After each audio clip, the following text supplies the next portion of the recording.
அனைவருக்கும் வணக்கம். இன்றைய நேர்காணலில் நம்மோடு இணைந்திருப்பவர் மூத்த பத்திரிகையாளர் திரு தராசு சாம் அவர்கள். சார் வணக்கம். வணக்கம் ஐயா சார்.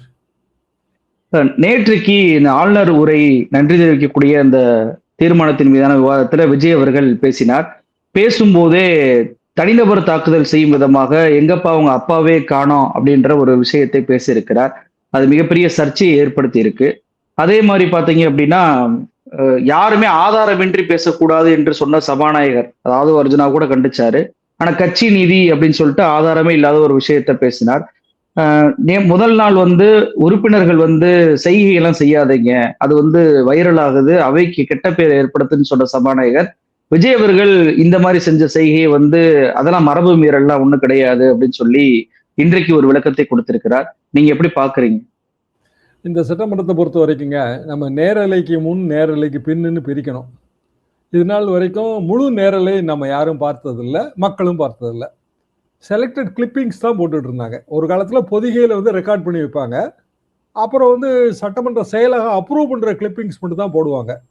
2013 2014 காலகட்டத்தில் ஒரு எதிர்த்து ஹைகோர்ட்டில் ஒரு வழக்கு போட்டோம். சட்டமன்ற நேரலை கொடுக்கணும், சாதாரண ஃபேஸ்புக்கு எல்லாமே வருது, அப்போ சட்டமன்றம் ஏன் கொடுக்கக்கூடாது, மக்களுக்கு டிரான்ஸ்பரன்சி வேணும், தெரிஞ்சுக்கிற உரிமை இருக்குது அப்படின்னு சொல்லி தகவல் உரிமை சட்டத்தை எல்லாம் சேர்த்து ஒரு வழக்கு போட்டது.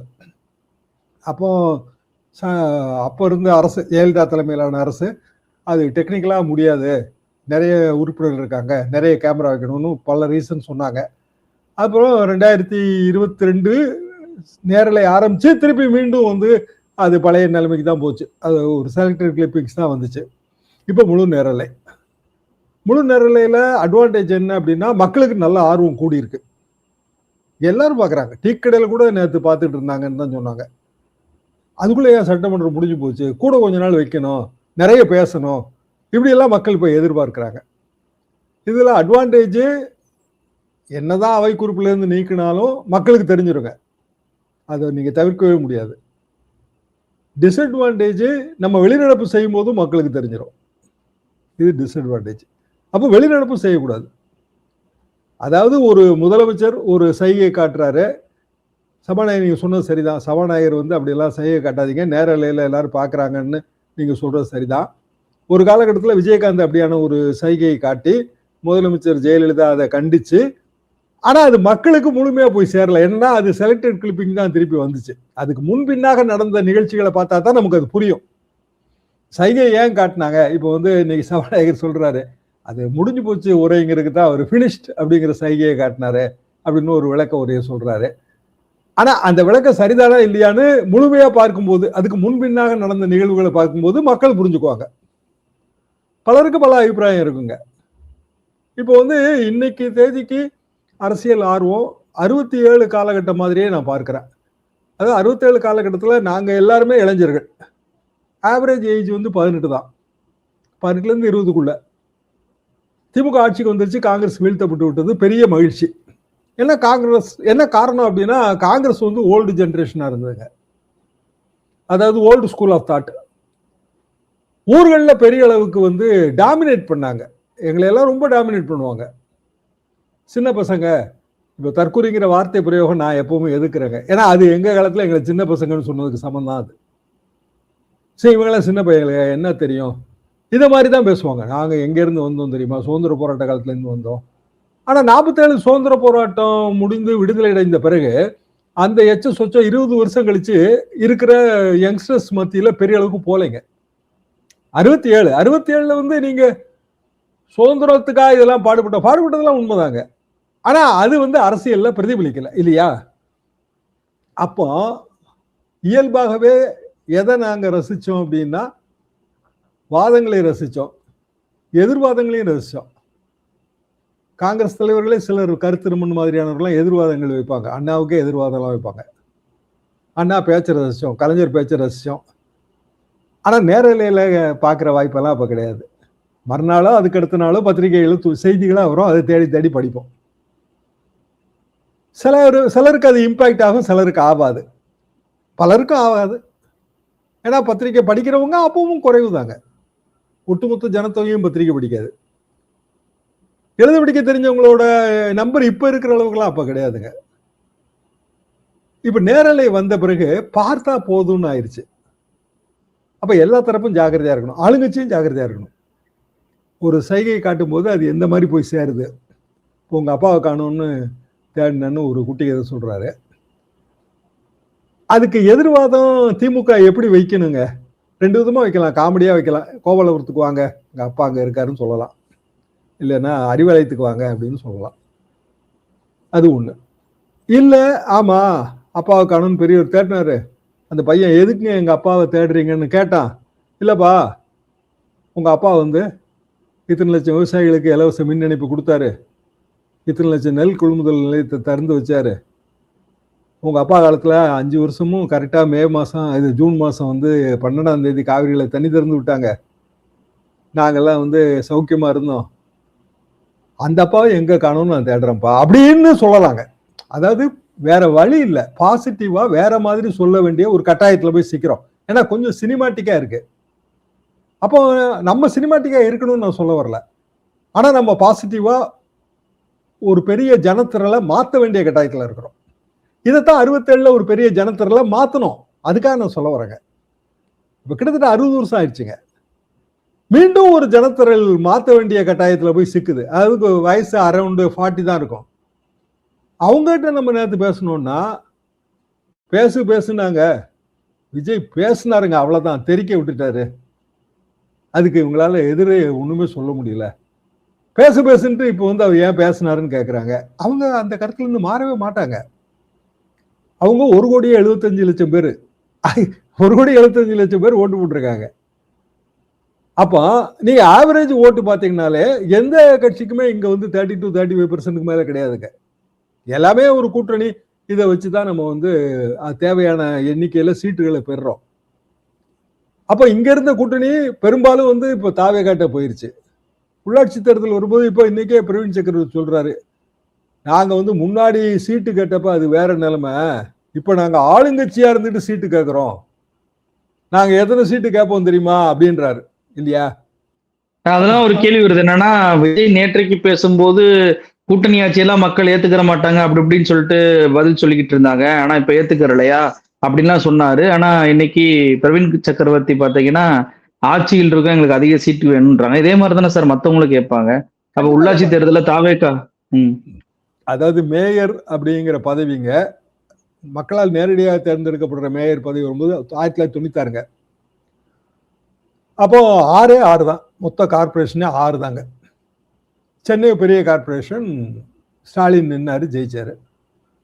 எதிராக வேட்பாளர்கள் நிறுத்தினது அதிமுக வேட்பாளர் நிறுத்துச்சுங்க. அப்புறம் வந்து மதிமுக நிறுத்துச்சு. SS சந்திரன், அவர் எனக்கு நண்பர், மறைந்தவர், நடிகர், அவங்க நிறுத்தினாங்க. நேரடியாக மேயரை நம்ம தேர்ந்தெடுக்கும் போது அது சட்டமன்ற தேர்தலை விட கூட சூடா இருக்கும். ஏன்னா அப்போ வந்து 14 சட்டமன்ற தொகுதிகள் சென்னை மேயருக்கு, இப்போ இன்னும் கூட. அப்போ ஒரு சென்னை மேயரோ மதுரை மேயரோ இல்லை திருச்சி கோயம்புத்தூர் இவங்களோட காம்படிஷனுங்கிறது சட்டமன்ற தேர்தலை விட ரொம்ப கஷ்டம். அது சட்டமன்ற தேர்தல் ஒரு சட்டமன்றம் தாங்க. அப்போ ரொம்ப பிளானிங் தேவைப்படும். பிளானிங் தேவைப்படும் போது அகைன் திருப்பி வர்றது 30-35% ஓட்டு வங்கி தான். எந்த காலத்துல அது பெரிய அளவு கூட்ட முடியாது. 50% ஓட்டு வங்கியோட எந்த கட்சியும் ஜெயிச்சதே கிடையாதுங்களா இங்க.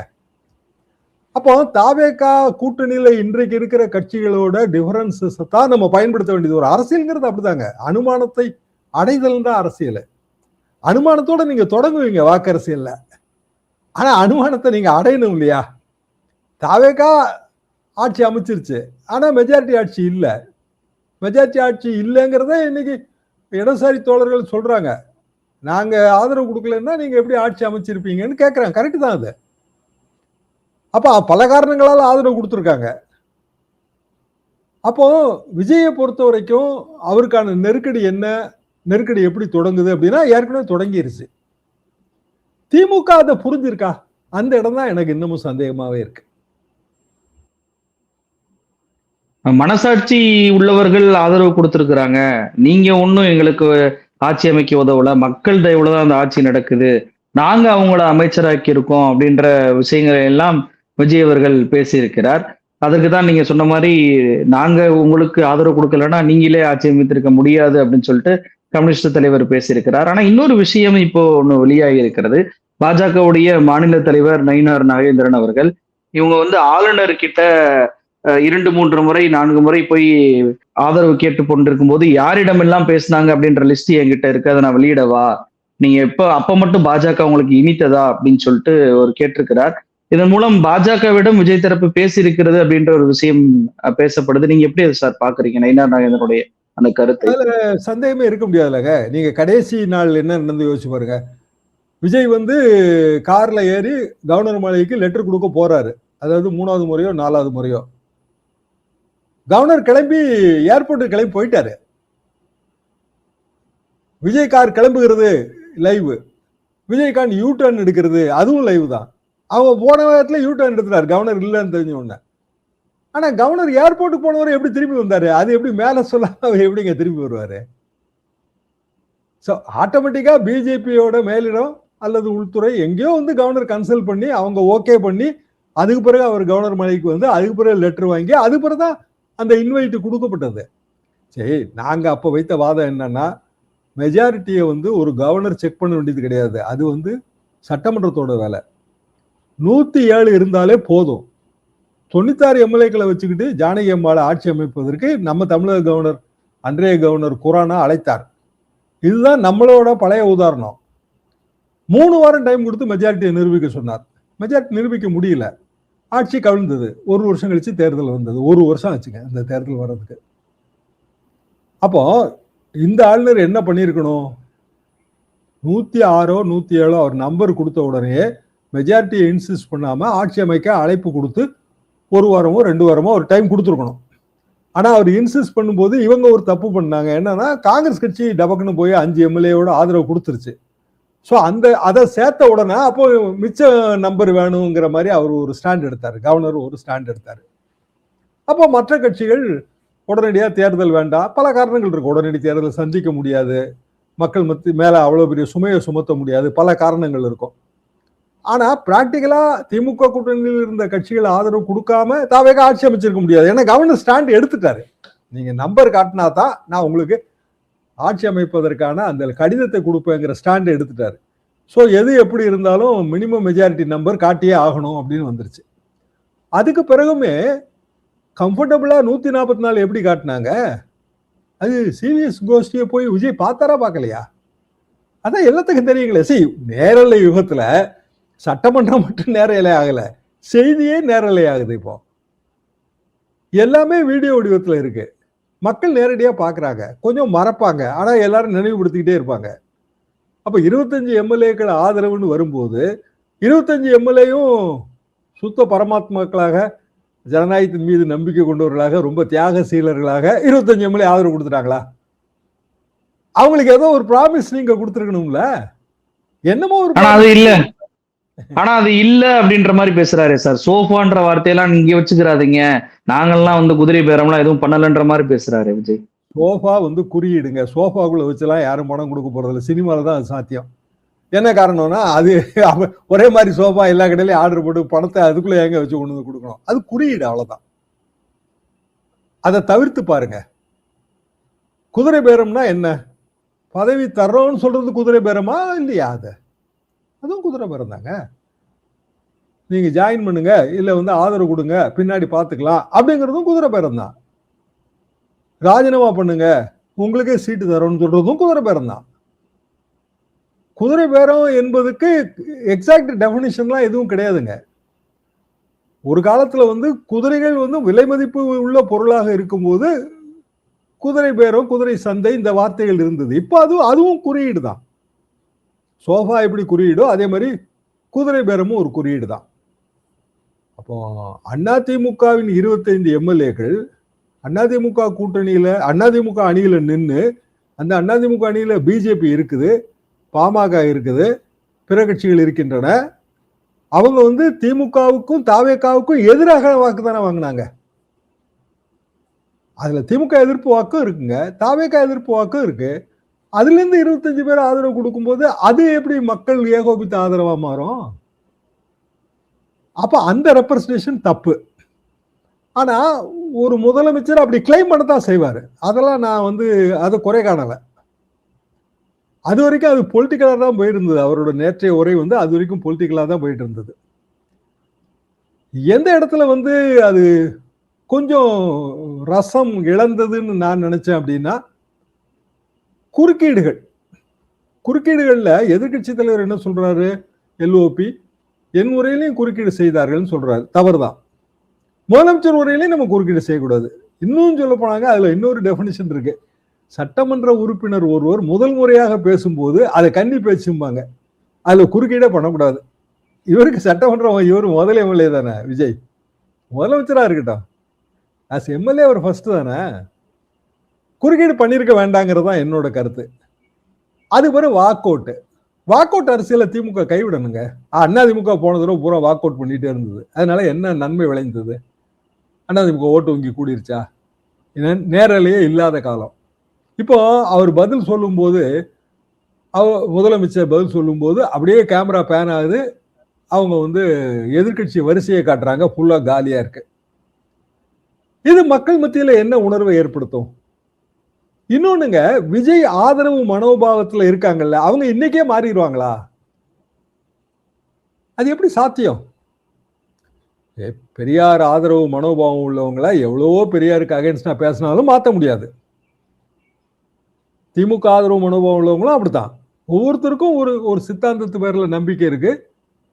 அதுல வளர்ந்து வந்திருப்போம் நம்ம காலங்காலமாக. அதெல்லாம் நம்ம மாற்றவே முடியாதுங்க. ஆனா நடப்பு பத்திய விமர்சனம் இருக்கும்ல, இதெல்லாம் இப்படி நடந்துட்டு இருக்குங்க, இது இப்படி சரியில்லைங்கிற நடப்பு பத்திய விமர்சனம் இருக்கும்ல, அந்த இடத்த திமுக ஜாக்கிரதையா கையாளணும். திமுகவோட டீம் உதயநிதி வர்சஸ் விஜய், அங்க ஏஜ் குரூப்னு பாத்தீங்கன்னா 2 பேரும் கிட்டத்தட்ட ஒரே ஏஜ் குரூப் தான். ஆனா விஜயோட லெப்டினன்ஸோட ஏஜ் பாருங்க, விஜய்க்கு ஒரு 10 வருஷம் கம்மியா இருப்பாங்க. அவங்க ஃபாஸ்டா இருக்காங்களா இல்லையா? என்ன நேர வகையில் நம்ம பார்க்குறோம். அதே உதயநிதியோட ஏஜ், அவரோட லெப்டினன்ட் ஏஜ் குரூப்பை பாருங்க, டிஃபரன்ஸ் இருக்கு. அவரோட காட்சி தருப்பவர்களை எல்லாம் நிறைய இடத்துல வந்து மாற்றணும். சீனியர்ஸுங்க, நான் அவங்களுக்கு அனுபவத்தை எல்லாம் குறைச்சு மதிப்பிடலை. பட் மக்கள் வேற விஷயத்த விரும்புறாங்க. மக்கள் இப்போ மாறிட்டே தாங்க இருப்பாங்க. சரி, இது வந்து அனுபவ சமையலுங்க அரசியல்ங்கிறது.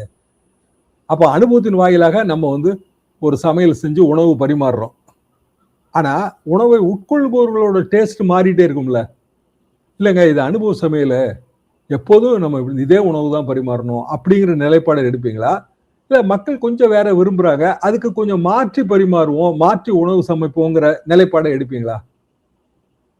ஏன்னா ரொம்ப ஷார்ட் டிஃபரன்ஸ்ல தான் உள்ளாட்சி தேர்தலோட வெற்றி தோல்வி அமைய போகுது. நல்லா தெரியுதுங்க. அது திமுக கூட்டணியில் இருக்க கட்சிகள் தாவேகா கூட்டணிக்கு நிர்பந்தம் கொடுக்கும், நிறைய சீட்டு கேட்கும், அதுல தாவேகா கூட்டணி உடையும். இது எல்லாமே வந்து ஒரு வகையான அரசியல் ரீதியாக நம்ம நினைக்கிற விஷயங்க. அப்படியே நடக்கும்னு சொல்ல முடியாது. கடைசி நேரத்துல அமுங்கிட்டாங்கன்னு வைங்க. இல்ல, தாவேகா கூட்டணி உடையும் அப்படின்றது இப்பதானே சார் ஆரம்பிச்சிருக்கு, அதுக்குள்ள சீட்டு பேரத்துல உடைஞ்சிரும். உள்ளாட்சி தேர்தல்ல இப்ப உதாரணமா காங்கிரஸ் கட்சி 10 மேயர் கொடுன்னு கேட்டாங்கன்னா கொடுத்துருவாங்களா? அவங்க எவ்வளவு நாளும் கேட்பாங்க. ஏன்னா பிரவீன் சக்கரவர்த்தி எல்லாம் அவர் பிராக்டிகல் பாலிடிக்ஸ் பேசுற மாதிரியே நான் ஃபீல் பண்ணதே கிடையாது. சரி, காங்கிரஸ் கட்சிக்கு 28 சீட்டு கொடுத்துருக்கு திமுக கூட்டணி, ரொம்ப அதிகங்கிறதா நாங்க ஆரம்பத்துல இருந்து அதை எத்தனையோ இடத்துல நான் சொல்லியிருக்கேன். என்ன காரணம்னா ஓட்டு வங்கி அவ்வளவுதான் இருக்கு. கலைஞர் கால கணக்கே வந்து 5 சீட்டு ஜெயிக்கிறதா இருந்தா 1 சீட்டு கொடுக்கலாம், அவ்வளவுதான். இதான் வந்து கூட்டணி பேரமே. கொஞ்சம் முன்பின்னாக மாத்தி கொடுப்பாரு நிலைமைக்கு தகுந்த மாதிரி. அப்போ 28 சீட்டு கொடுக்குற காங்கிரஸ் கட்சியால நமக்கு எவ்வளவு சீட்டு ஜெயிச்சு மொத்தத்துல கொடுக்கணும்னா 234 தொகுதியில 28 நீங்க 5ஆல பெருக்கி பாருங்க, அவ்வளவு சீட்டு ஜெயிக்கணும். அப்படி ஜெயிக்கிற அளவுக்கு அவங்ககிட்ட இல்ல, சக்தி இல்லைங்கிறது நல்லாவே தெரியுது. கன்னியாகுமரி மாவட்டத்துல மட்டும் அவங்க 3 சீட்டு ஜெயிச்சிருக்காங்க, அவ்வளவுதான். ரெஸ்ட் ஆஃப் தமிழ்நாடு வெறும் 2 சீட்டு. ஆனா அவங்க வந்து அந்த நிதர்சனத்தை புரிந்து கொண்டு கேட்பார்களா, இல்ல வந்து கண்ணை மூடிட்டு 10 கொடு 5 கொடுன்னு கேட்பாங்களா? மேயர் தெரியல. கன்னியாகுமரியில் இருக்க மேயர் கண்டிப்பா அவங்க கேட்பாங்க. தாவேகா அது கொடுக்கறதுக்கு சம்மதிக்காது. சரி, இடைத்தேர்தல் முந்தி வந்துருச்சுன்னு வைங்க, இன்னும் கொஞ்சம் பேர் ராஜினாமா பண்றாங்க, ஒரு 10 தொகுதிக்கு இடைத்தேர்தல் வருது. அப்பவும் காங்கிரஸ் கட்சி கூட கேட்கும். அவங்களுக்கு ஏதாவது கேட்பாங்க, 1 2 3 ஏதோ ஒரு நம்பர் கேட்பாங்க. விசிகாவும் நம்பர் கேட்கும், சிபிஐ சிபிஎம்மும் நம்பர் கேட்கும். அப்போ இந்த கூட்டணி பேர நிர்பந்தத்தோட பிரச்சனை என்னன்னா, திமுகனா ஒரு குழுவை போட்டு பேசி பேசி பேசி பேசி அப்படியே கொஞ்சம் கொஞ்சமா மாத்திட்டே வருவாங்க. அதிமுகவும் ஒரு குழுவை போட்டு பேசி பேசி மாத்திக்கிட்டே வரும். தாவேக்கால குழுவை போட்டு பேசுவாங்க. ஆனா கடைசியா முடிவெடுக்க வேண்டியது விஜய்ன்றுவாங்க. அப்ப விஜயை பார்த்து நீங்க பேசுறதுங்கிறது ரொம்ப கடினமா தெரியுது. அப்படிதான் அவரோட சுவாபமே அப்படித்தான் தெரியுது. தப்புன்னு சொல்ல, ஜெயலலிதாமாவை பார்த்து பேசுறது கஷ்டம்தான். நீங்க ஓபிஎஸ் தலைமையில குழு போவோங்க, நான் பார்த்துருக்கிறேன். பொறுமையா கேட்பாங்கங்க. 3 மணி நேரம்னாலும் பேச்ச கேட்பாங்க, அந்த பங்கீட்டு குழு பேச்ச. அப்புறம் கடைசியில் என்ன சொல்லுவாருன்னா ஓபிஎஸ், அம்மாட்ட கேட்டு சொல்றேங்க பாரு. அதுக்கு எதுக்கு 3 மணி நேரம் கேட்டீங்கன்னே நமக்கு தெரியாது. இப்படிதான் இருக்கும். ஆனா அவங்க வந்து ஒரு கிளியரா ஒரு கட்டு வச்சிருப்பாங்க. அதுல இவ்வளவுதான் கொடுக்க முடியும்னு வேற யாரு மூலமாவது வேற சொல்லி விட்டுருவாங்க. இந்த பேச்சுவார்த்தை குழு ஒண்ணு ஓடுங்க. ஆனா அவங்களோட அந்த ஃபீட்பேக் தர்ற பின்னூட்டம் தருபவர்கள் இருப்பாங்கல்ல, அவங்க மூலமா சொல்லி விட்டுருவாங்க. வைகோவுக்கே நான் போய் சொல்லியிருக்கேங்க, இவ்வளவுதாங்க தர முடியும்னு சொல்றாங்க. வீட்டுக்கு போய் தனிப்பட்ட முறையில ஃப்ரெண்ட்லியா பேசிடுறது. அவங்க சொல்லுவாங்க ஃபோன் பண்ணி, நீங்க வைகோட்ட பேசுங்க, உங்க நண்பர் தானே, இவ்வளவு சீட்டு தாங்க தர முடியும், எம்பி சீட்டு இவ்வளவுதான் தர முடியும், அவர் என்ன எதிர்பார்க்காருன்னு கேளுங்கம்பாங்க. 98 நான் தான் போய் கேட்டேன். 10 கொண்டு கொடுத்தாலும் ஒத்துக்கொள்ள மாட்டார் இந்த வைகோன்னாரு. கடைசியில் 5க்கு ஒத்துக்கிட்டு வந்தாரு. இது எதுக்காக நான் சொல்ல வரேன்னா, இது ரொம்ப கடினம். இந்த கூட்டணி பேச்சுவார்த்தைங்கிறது ரொம்ப கடினம். அதுக்கு உங்களுக்கு 2 தரப்புலையுமே வந்து நேரடி அரசியல்ல பங்கு பெறாத ஆனா நம்பிக்கைக்குரியவர்கள் வேணும். தாவேகால அப்படி யார் இருக்கான்னு நமக்கு தெரியாது. திமுகல இருக்காங்க, அதிமுகல இருக்காங்க, அது எனக்கு தெரியும். அப்போ 3 அணியா தாங்க களம் இருக்க போகுது. இப்போதைக்கு அப்படிதான் இருக்க போகுது. அது நல்ல தெளிவா தெரியுது. திமுக அதிமுக 2 அணியா இருந்த களம் 3 அணியா மாறிடுச்சு. 3 அணியா மாறும்போது ஓட்டு கடைசியில மேயர் தேர்தல்ல ரொம்ப சின்ன ஓட்டு வித்தியாசத்துல வெற்றி தோல்வி அமையும். அப்போ மக்கள் மனதுல நீங்க வந்து ஒரு பாசிட்டிவ் இமேஜை கிரியேட் பண்ண வேண்டியது உங்களோட கடமைன்னு அப்படிதான் நான் நினைக்கிறேன். ஏன்னா போன தடவை போட்ட கணக்கு எதுவுமே தேறி வரல. மக்கள் வேற மாதிரி நினைச்சிருக்காங்க. 40 வயசு கீழே இருக்கிறவங்களோட மனநிலை நமக்கு புரியவே இல்லைன்னு தான் நான் இப்போ ஃபீல் பண்ணேன். அவங்க வேற மாதிரி, நம்ம வந்து நம்மளோட யங்கர் ஏஜ்ல எப்படி இருந்தோமோ அப்படி நம்ம நினைச்சிட்டு களத்தை பார்த்தோம். ஆனா அதுவே வந்து சில மாவட்டங்கள், எனக்கு நேரடி தொடர்புள்ள மாவட்டங்கள்ல நான் போட்ட கணக்கு என்னவோ அந்த கணக்கு அப்படியே நடந்திருக்கு. இப்போ உதாரணமா தஞ்சாவூர் மாவட்டம், இவ்வளவுதான் ஓட்டு சதவீதம் வரும்னு நினைச்சேன் தாவேக்காக்கு, அவ்வளவுதான் வந்திருக்கு. இப்போ உதாரணமா வந்து புதுக்கோட்டை மாவட்டம், நம்ம போட்ட கணக்கு சரியா தான் வந்திருக்கு. ஆனா அதே வந்து பெருநகரங்கள்ல கணக்கே மாறி போய் கிடக்கு. சென்னை மாதிரி பெருநகரம், மதுரை மாதிரி பெருநகரத்துல. அப்போ பெருநகரத்துல இருக்கிற மேயர் பதவிங்கிறது ரொம்ப பிரஸ்டீஜியஸா இருக்கும். நீங்க வந்து 25 மேயர் பதவியில சென்னையை யாரு கைப்பற்றினா அப்படிங்கிற கேள்வி வருமா வராதா? வரும். மதுரையை யாரு கைப்பற்றினா அப்படிங்கிற கேள்வி வரும். ஏன்னா சென்னையில திமுக மேயர், மதுரையில திமுக மேயர். அப்போ திமுக சிட்டிங் மேயரை ஏற்று தானங்க அவங்க ஆள் போடுவாங்க. சிட்டிங் மேயருக்கு ஏற்கனவே வந்து ஒரு பிரச்சனை இருக்கும்ல ஏதாவது. ஏன்னா மதுரையில எல்லாம் பெரிய பிரச்சனைங்க அது. அப்போ இதுக்கு எல்லாத்தையும் சேர்த்து பாசிட்டிவான ஒரு இமேஜை கிரியேட் பண்றதுக்கு அருமையான களம் சட்டமன்றமும் நேரலையும். இப்ப அடுத்தது வந்துருங்க, பட்ஜெட் கூட்டத்தொடர் வந்துடும். வரும்போது ரொம்ப தரவுகளோட போய் விஜயோட நீங்க ரீல்ஸ்னு சொல்லி பிரயோஜனம் இல்லை. ரீல்ஸ் அவங்க ரீல்ஸ்னா நீங்க ரியல்னு நீங்க காட்டி ஆகணுமேன்ற. இறுதியா ஒரு கேள்வி சார். இப்போ நயினார் நாகேந்திரன் சொன்னதன் மூலமாக விஜய் பாஜகவிடம் பேசியிருக்கிறார் அப்படின்ற தகவல் வெளியாயிருக்கு. ஆனா விஜயும் நேற்றைக்கு உரையில ஒரு விஷயத்த சொல்றாரு, எதற்கு எடுத்தாலும் நாங்க பாஜகவோட மோத மாட்டோம், ஒன்றிய அரசோட நாங்க வந்து சண்டையிட மாட்டோம் அப்படின்ற வார்த்தையை பயன்படுத்துறாரு. அரசியல் எதிரி என்று சொல்லக்கூடிய திமுகவிடம் எதற்கெடுத்தாலும் மோதுகிறார், ஆனா கொள்கை எதிரின்னு சொல்லக்கூடிய பாஜகவிடம் எதற்கெடுத்தாலும் மோத மாட்டுகிறேன் என்று சொல்வது வந்து கூட்டணி கட்சிகளுக்கு ஒரு நெருடலை ஏற்படுத்தாதா? ஏன்னா வன்னியரசு அவர்கள் சட்டமன்றத்துல பேசும்போது கூட பாத்தீங்கன்னா பாஜக அப்படின்னு சொல்லி இந்த பேசும்போதே சபாநாயகர் குறுக்கிட்டு கொண்டே இருந்தார். அது கொஞ்சம் வேற மாதிரி சொல்லுங்க, அவங்கள்ட்ட அந்த உறுப்பினர் மூலமாக, பாஜக ஒற்றை உறுப்பினர் மூலமாக கருத்தை வைப்பதாக சொல்லுங்க அப்படின்ற மாதிரியான வார்த்தைகள் எல்லாம் பயன்படுத்தியதை பார்க்க முடிஞ்சு. விஜயுடைய அந்த பாஜகவோட எதிர்ப்பு நிலை அப்படின்றது குறைந்து விட்டால் கூட்டணி கட்சிகளுடைய அந்த ஸ்டாண்ட் என்னவாக இருக்கும்? ஏன்னா இவங்கள தீவிரமாக பாஜக எதிர்ப்பவர்களாச்சு. 2 விதமா நீங்க பார்க்கலாங்க. பாஜக கட்சி, ஆர்எஸ்எஸ்ங்கிற இயக்கம், இதற்கான ஒரு எதிர்ப்பு நிலை, அது அவங்க கொள்கை அடிப்படையில் வர்றது. டெல்லி மத்திய அரசு, ஒன்றிய அரசுன்னு வச்சுங்க. மத்திய அரசோட திட்டங்களோட நம்ம இணக்கமாக செயல்படுறது, இல்லை அவங்களோட இணக்கமாக செயல்படுறது மூலமாக நமக்கு தேவையான நிதியை பெறுவது, 2 வெவ்வேறுங்க. அப்போ எஃப்சிஆர்ஐ, இப்போ எஃப்சிஆர்ஐக்கு இன்னைக்கு வந்துருச்சுங்க எல்லாமே. கடுமையான என்ஜிஓஸுக்கு கடுமையான நெருக்கடி. பெரும்பாலும் யாரு பாதிக்கப்படுவாங்க அப்படின்னா கிறிஸ்தவ நிறுவனங்கள் தான் பாதிக்கப்படும் பெரும்பாலுங்க. என்னன்னா இப்போ சோர்ஸ் ஆஃப் ஃபண்டிங்ல அவங்க கொண்டு வர்ற விதிகள் மிக கடுமையான விதிகள். அங்க இருந்த ஒரே ஒரு கிறிஸ்தவ அமைச்சர் ராஜினாமாவும் பண்ணியாச்சு. அவருக்கு ராஜ்யசபா சீட்டு எக்ஸ்டென்ஷனே கொடுக்கல, ராஜினாமா பண்ணிட்டாரு. ஸோ பிஜேபி வந்து அவங்கள பொறுத்த வரைக்கும் பிஜேபி ஆர்எஸ்எஸ் அவங்களோட இந்துத்துவ அஜெண்டா, அந்த ஓட்டு வங்கி, அதன் மூலமாகத்தான் வெற்றி பெறணுங்கிற நிலைமைக்கு போயிட்டாங்க. அப்போ அடுத்த கட்ட மாறுதல் எது? எம்பி எண்ணிக்கையை கூட்டுதல். அதாவது டீலிமிட்டேஷன் பழைய பில்ல திருப்பி வேற ஒரு ரூபத்துல கொண்டு வர போறாங்க. இந்த இடத்துல திமுக என்ன நிலைப்பாடு எடுக்க போகுது? டோட்டலா அதை எதிர்க்க போதா? ஏன்னா கிட்டத்தட்ட வந்து மெஜாரிட்டிக்கு 2/3 மெஜாரிட்டிக்கு இன்னும் ஒரு 20-30 சீட்டு தாங்க தேவைப்படுது. 20 சீட்டு தேவைப்படும் நான் நினைக்கிறேன். அதுக்கு மேல இருக்காது. மொத்த கணக்கே வந்து கரெக்டா போகுது. இப்ப மம்தா, உத்தவ் தாக்கரே கட்சி எம்பிக்கெல்லாம் பேசி ஆதரவு கொடுத்துட்டாங்க. நிறைய கொடுத்தாச்சுங்க. அவங்களோட 290க்கு பிளஸ் 290 பிளஸ்ல இருந்தவங்க எந்த தேர்தலையும் சந்திக்காம, எந்த தேர்தலை சந்திச்சிருக்காங்க. ஆனா அந்த வெற்றிகளை எல்லாம் அடையாமலேயே அவங்களுக்கு வந்து மேற்கொண்டு ஒரு 35-40 எம்பி கணக்குல சேருது. கண்டிப்பாக ஏதோ ஒரு ரூபத்துல இதை கொண்டு வர போறாங்க. ஒருவேளை லோக்சபா ராஜ்யசபா ரெண்டையும் சேர்த்து ஒரு கூட்டத்தை நடத்தி அந்த கூட்டத்துல வந்து ஒட்டுமொத்தமான தீர்மானங்களை கொண்டு வந்து அதுவும் செய்யலாங்க, ஜாயிண்ட் கூட்டம். அப்போ எல்லா இந்தியா பூராவும் இருக்கிற எல்லா கட்சிகளும் நிலைப்பாடுகள் எடுக்க வேண்டியது வரும், தாவேகா உட்பட. தாவேகாவுக்கு அட்வான்டேஜ் ஒன்று இருக்கு, என்னன்னா அவங்களுக்கு எம்பியே கிடையாது. அப்போ பார்லிமெண்ட்ல அவங்களுக்கு ஸ்டாண்டே கிடையாது. அப்ப தமிழ்நாடு ஸ்டாண்டு மட்டும்தான். அப்ப தமிழ்நாடு ஸ்டாண்டு என்ன அப்படின்னா, நாங்க வந்து ஆட்சியோட நெருக்கமா இருக்கிறோம், கட்சியோட நெருக்கமா இல்லைன்னு சொல்லிடுவாங்க. அதுக்கு பல உதாரணங்கள் காட்டுவாங்க. இப்போ உதாரணமா திருப்பரங்குன்றம் மேட்டர், நாங்க சுப்ரீம் கோர்ட்ல வந்து நாங்க அப்பீல் போட்டிருக்கிறோம், நாங்க அதை வந்து எதிர்க்கிறோம். அப்போ பழைய எம்ஜிஆர் பாலிசிங்க அது. அவரு இந்திரா காந்தி அம்மாவை எதிர்த்து உண்ணாவிரதம் இருந்தாருங்க. அரிசி 99 கொண்டு வந்துட்டாரு, அரிசி விடுவிப்பு இல்லை, எம்ஜிஆர் கருப்பு சட்டை அணிஞ்சு உண்ணாவிரதம் இருக்கிறாரு. அதெல்லாம் நாங்க ஆரம்ப காலத்துல கவர் பண்ண நிகழ்ச்சிகள்ங்க. அதே நேரத்துல இந்திரா காந்தி அம்மாவோட அவர் ஒரு உறவையும் பேணிக்கிட்டே தான் வந்தார். அதுக்கு நான் காலப்போக்கில் என்னாச்சுன்னா, அது திமுக இந்திரா காங்கிரஸ் உறவு அறுத்து போய் அதிமுக இந்திரா காங்கிரஸ் உறவாக மாறியது. 84 தேர்தல் வந்து 84-85 தேர்தல் அதுக்கு அவங்களுக்கு வெற்றியாக கூட அமைஞ்சது.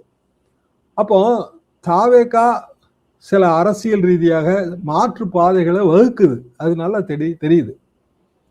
திமுக என்ன செய்ய போகுதுங்கிறதா நமக்கு கேள்வி.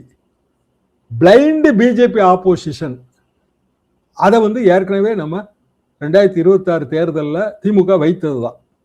டெல்லிக்கு தமிழ்நாடு அவுட் ஆஃப் கண்ட்ரோல், இதுதான் திமுகவோட முழக்கம். தமிழ்நாடு போராடும், தமிழ்நாடு வெல்லும். மக்கள் வந்து அதுக்கு ஒரு தீர்ப்பு கொடுத்துட்டாங்க. நான் அந்த தீர்ப்புல இருந்து என்ன புரிஞ்சுக்கிறேன் அப்படின்னா, மக்களே வந்து ரெண்டா பிரிச்சு பாக்குறாங்க. பிஜேபியோட கொள்கைகள், அதுக்கு எதிர்ப்பு. மக்கள் அப்படிதான் இருக்காங்க. ஏன்னா பிஜேபிக்கு ஒரு சீட்டு தான் கிடைச்சிருக்கு. அப்போ பிஜேபியோட ஹார்டு கோர் சித்தாந்தங்களை நம்ம ஏத்துக்கிடல. அதே நேரத்துல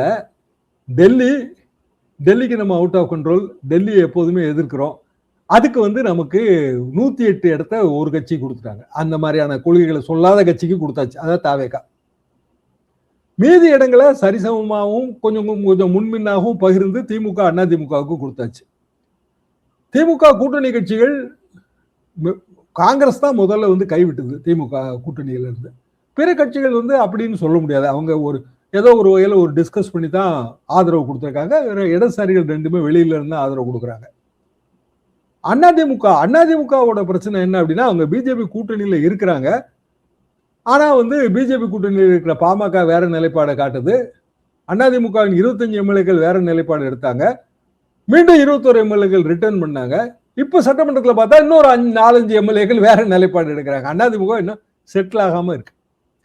இந்த இடத்த ரொம்ப கிளவரா பயன்படுத்த வேண்டிய கட்டாயம் வந்து பிரதான எதிர்கட்சியான திமுகவுக்கு இருக்கு. பிஜேபி கொள்கைகளுக்கு எதிர்ப்பு, அது தமிழ்நாட்டு ஓட்டு வங்கிக்கு அது சரிதான். தமிழ்நாட்டு மக்கள் உணர்வும் அது சரிதான்.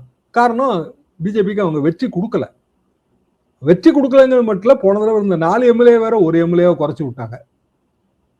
அதே நேரத்துல வெறுமனே பிளைண்டா வந்து டெல்லியை எதிர்க்கிறது, அதாவது டெல்லி தான் பிஜேபி அப்படின்னு வந்து தமிழ்நாட்டு மக்கள் நினைக்கல. அதைத்தான் நான் இதுல சொல்ல வரேன். அப்ப அந்த இடத்துல வந்து தாவேகாவோட ஸ்டாண்ட் இருக்குல்ல, அதை வந்து பிஜேபியோடைய அப்படியே வந்து ஈக்குவேட் பண்ணியே கொண்டு போற ஸ்டாண்டு, அது சரியா வராதுங்க. அது எனக்கு என்னமோ அதனால பயன் வராதோன்னு நான் நினைக்கிறேன். மீண்டும் பழையபடி 2026 அந்த ரிட்டோரிக்கு போய் சேர்ந்துரும். இப்படிதான் 2026 ஆச்சு அப்படிங்கிற நிலைமைக்கு போய் சேர்ந்துரும். தாவேகா அதை அட்வான்டேஜா பயன்படுத்திடும். அந்த இடத்துல திமுக ரொம்ப கேர்ஃபுல்லா பிளான் பண்ணணும். வாய்ப்பு எந்த இடத்துல கிடைக்கும் அப்படின்னா, இப்போ வரப்போற மக்களவை கூட்ட தொடர்ல கிடைக்கும். மக்களவை கூட்ட தொடர் ரெகுலரா பிளான்டா போதா, இல்ல முன்னாடியே சிறப்பு கூட்டம் எதுவும் நடத்த போறாங்களா கிடைக்கும். இப்போ இன்னைக்கு எஃப்சிஆர்ஐ ப்ராப்ளம் வந்திருக்கு. திமுக ரொம்ப ஸ்ட்ராங்கா அதுக்கு ரியாக்ட் பண்ணுவாங்க நான் எதிர்பார்க்கிறேன். ஏன்னா கிறிஸ்தவ ஓட்டு வங்கியில ஒரு பெரும்பகுதி வந்து விஜய்க்கு போயிருக்கு. அது தெளிவா தெரியுதுங்க. பாதிக்கப்படுறது கம்ப்ளீட்டா கிறிஸ்டியன் இன்ஸ்டிடியூஷன்ஸ். அப்போ திமுக ஒரு பெரிய நிலைப்பாடு எடுக்கணும். என்ன நிலைப்பாடு எடுப்பாங்கன்னு தெரியல. தமிழ்நாடு அரசாங்கம் என்ன நிலைப்பாடு எடுக்க போகுதுன்னு தெரியல. அந்த இடத்துல இது பிஜேபின்னு ஒதுங்க முடியாதுங்க. ஏன்னா சென்ட்ரல் கவர்மெண்டோட பாலிசி. அப்போ எஃப்சிஆர்ஐ படி வந்து தமிழ்நாட்டு என்ஜிஓஸை வந்து நீங்க என்ன பண்ண போறீங்கிற கேள்வி வரும். இங்க ஏராளமான கிறிஸ்தவ என்ஜிஓஸ் இருக்குங்க. இந்த மாதிரியான விஷயங்களை தான் மக்கள் மத்தியில கொண்டு போய் சேர்க்கணும். பிளைண்டா எதிர்ப்பு என்பது வந்து இனி காலப்போக்குல சரியா வராது. அதுபோக ஒரு குறிப்பிட்ட ஏஜ் குரூப்ல இருக்கிறவங்க அரசியலை வந்து அப்படி ஹார்டா பாலிடிக்ஸை பார்க்கல. அவங்க கொஞ்சம் வந்து பாலிடிக்ஸே ஃபன்னா பாக்குறாங்க அப்படிங்கிற எண்ணம் எனக்கு இருக்கு. நிகழ்ச்சியை கலந்து கொண்டு பல்வேறு தகவல்களை நேரில் பயந்துட்டீங்க. ரொம்ப நன்றி சார்.